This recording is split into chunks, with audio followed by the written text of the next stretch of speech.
গণতন্ত্রের মানসপুত্র হোসেন শহীদ সোহরাওয়ার্দীর ৬১তম মৃত্যুবার্ষিকী আজ। এ উপলক্ষে রাষ্ট্রপতি মোহাম্মদ শাহাবুদ্দিন ও প্রধান উপদেষ্টা প্রফেসর ডক্টর মোহাম্মদ ইউনুস আলাদা আলাদা বাণী দিয়েছেন। গণমাধ্যম ও সামাজিক যোগাযোগ মাধ্যমে ভারতে পালিয়ে যাওয়া সাবেক প্রধানমন্ত্রী শেখ হাসিনার বিদ্বেষমূলক বক্তব্য প্রচারে নিষেধাজ্ঞা চেয়ে আবেদন করা হয়েছে। বৃহস্পতিবার প্রসিকিউটর আব্দুল্লাহ আল মামুন বিষয়টি জানিয়েছেন। তিনি বলেন, আজ দুপুর ১২টায় বিচারপতি মোহাম্মদ গোলাম মর্তুজা মজুমদারের নেতৃত্বাধীন আন্তর্জাতিক অপরাধ ট্রাইব্যুনালে এই আবেদনের উপর শুনানি হবে।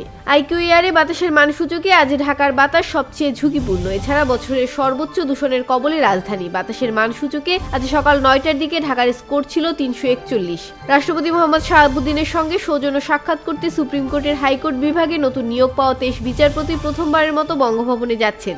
বৃহস্পতিবার বিকেলে বঙ্গভবনে যাবেন বলে জানা গেছে।